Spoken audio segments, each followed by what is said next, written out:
She arrived with nothing but a visitor badge, a small backpack, and the hope of surprising her husband after 6 long months apart. But within minutes, the desert base where families were gathering turned into a field of fire, confusion, and terror. And when chaos drowned out every command, every strategy, and every ounce of certainty, a visiting wife picked up a sniper rifle and changed the fate of an entire battalion. Before we begin, where are you watching from today? And if you believe stories of courage like this deserve to be told, please take a moment to subscribe. It helps us share these voices, especially the ones that almost never get heard. Blood dripped down Captain Marcus Hale's arm as he crawled behind the overturned jeep, sand sticking to his skin like a second layer of fear. The first explosion had already torn through the east entrance. The second had taken out the comms tower. And now, through the haze of smoke and dust, he could see the shadow of an enemy fighter aiming directly at the cluster of unarmed families huddled near the barracks. And standing in front of them, not hiding, not trembling, was a woman in civilian clothes gripping a fallen soldier's sniper rifle with steady, terrifying calm. No one knew her name yet.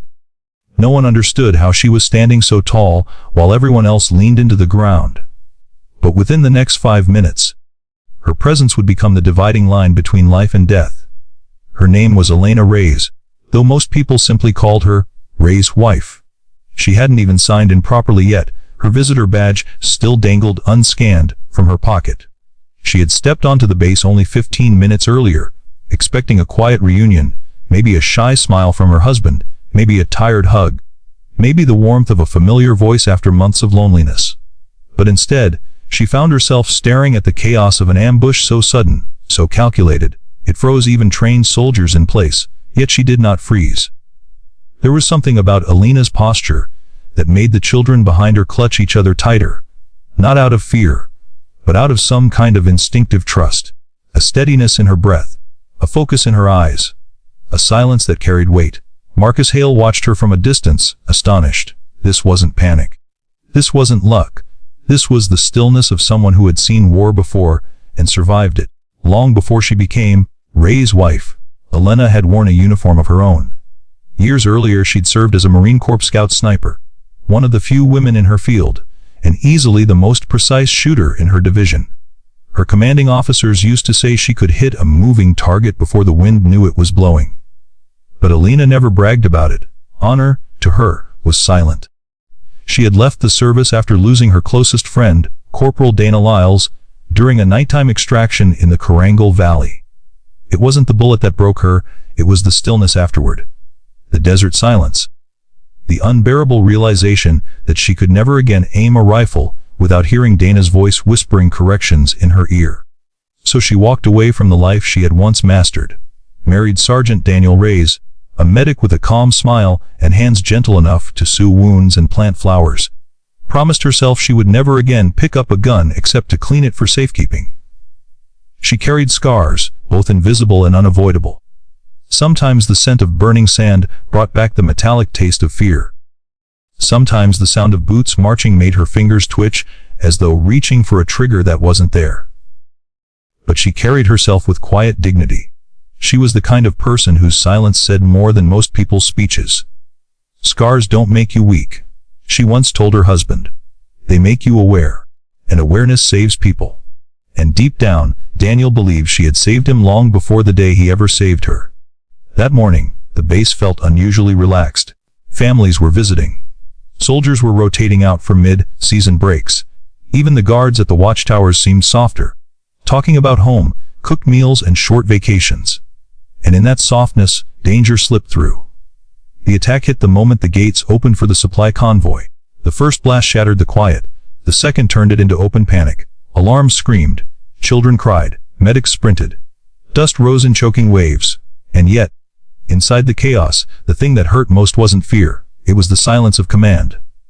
The captain had been injured. The radio tower was gone. The chain of command had dissolved into noise, confusion, and instinct. Soldiers ran to defensive positions, but the families remained exposed. Mothers shielded their babies. Husbands searched frantically for their wives. Young recruits shouted conflicting orders. And in the center of it all, an armed fighter emerged from behind a supply truck, raising his weapon toward the civilians. Alina saw him first, or perhaps she simply noticed sooner, because she had lived this moment before. She didn't shout for cover. She didn't panic. She simply stepped forward. The sniper rifle at her feet belonged to a young private who had fallen trying to drag 2 children to safety. Elena knelt beside him, whispered something no one else could hear, and gently moved his hand from the weapon. Then she picked up the rifle. Her movements were clean, sharp, heartbreakingly familiar. Nearby soldiers stared, a few even whispered, "Is she insane? She's a civilian. Who is she?" But Alina didn't answer. Silence was her uniform now, and with every breath she took, the air seemed to calm itself around her. She wiped dust from the scope, adjusted her footing, lowered her heartbeat the way she had been trained, slow, measured, deliberate. Someone shouted for her to get down.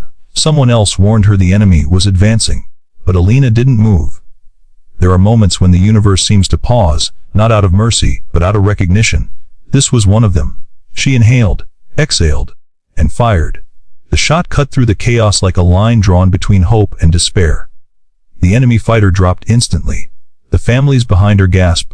Even the injured captain, bleeding behind the jeep, felt a surge of clarity. But the ambush wasn't over. More fighters pushed through the breached gate. 2 moved toward the fuel depot. Another climbed the watchtower ladder to get a vantage point.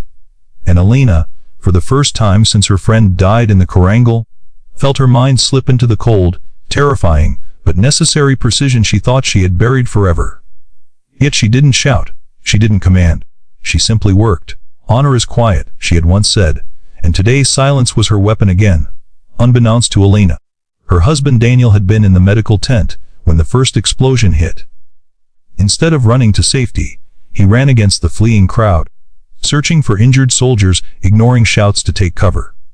And when he finally saw what his wife was doing, standing firm, shielding families, firing with deadly precision, he felt a mix of awe, fear, and heartbreak. He knew this version of her, the warrior she tried so hard not to be, the protector she didn't want to resurrect, the sniper who carried grief like a second spine. He also knew she wasn't alone, because Daniel Reyes never treated wounds without understanding the people behind them. And weeks earlier, he had treated a young private who told him something that stuck. "Your wife taught me patience during training last year," he had said. "Didn't even know she was your wife. She sat with me for an hour, helped me steady my breathing, told me sniper work is just controlled compassion." Controlled compassion. The phrase returned now as Daniel watched her. He moved toward her, not to stop her, but to create a path behind her. To pull injured soldiers out of her line of fire. To keep her world clear so she could see the danger coming. And in that unseen partnership, something powerful began to form. The attackers were coordinated, disciplined, ruthless. This wasn't a random strike. It was a message. And as more enemy fighters surged into the base, soldiers found themselves overwhelmed. Many were pinned down. Others were frantically searching for weapons. Some were simply trying to keep the families alive. But the one thing the enemy hadn't planned for, the variable they couldn't predict, was Alina Reyes.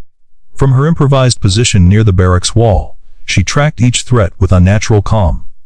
Every movement calculated, every breath deliberate. A fighter sprinting toward the fuel depot, a second climbing onto a truck roof to gain height, a third sneaking behind the generator building. One by one, she eliminated them. But then the shots grew closer. 2 enemy fighters broke off from the main group and sprinted toward her position, firing wildly. The families behind her screamed. Soldiers shouted for her to fall back. Still she stayed. She dropped the first assailant with a quick shot to the shoulder, then pivoted and took the second in the leg, stopping both within seconds. It wasn't hesitation, it was restraint. Even in chaos, she refused to take a life unless she had no choice. That was the part most people missed about snipers. It wasn't rage. It wasn't violence. It was control. "A sniper doesn't end life," she once said. "She prevents a worse ending." And today, she was preventing endings with every bullet. Captain Marcus Hale finally reached her position, limping, wounded but focused. "You," he began, breathless. "Who trained you?" Alina didn't look away from the scope. "A friend who deserved more time." The captain understood immediately. Some pain doesn't need explanation. Meanwhile, Daniel appeared behind them carrying medical supplies, shouting, "I've got injured coming in. Clear me a path." Marcus nodded, finally snapping into full command mode. We move on her lead. It was a stunning moment, a captain yielding tactical control to a visiting wife. And yet, no one questioned it. Because by now, the entire base had witnessed what she could do. Her shots were coordinated with soldier movements. Her instincts were sharper than the radio they no longer had. Her silence was louder than any shouted order. One by one, soldiers began adjusting their positions to support her line of sight, not because she asked, but because they trusted what they saw. For the first time since the attack began, the ambushers were losing momentum. Their advance slowed, their coordination faltered. And in the middle of the battlefield, without ceremony, without rank, without expectation, Elena became the center of gravity. The last wave hit harder than the first. Determined, desperate, reckless, a dozen fighters breached the west wall, rushing toward the munitions truck. If they reached it, the explosion would level half the base and kill everyone Elena had been protecting. Marcus shouted warnings. Daniel pulled families further back, soldiers repositioned frantically. But Elena didn't move. Her breath steadied, the world slowed. She fired, 1 down, fired again, 2 down. Another shot, 3. Her pace was mechanical, but her eyes burned with something deeper, something old, familiar, and painful.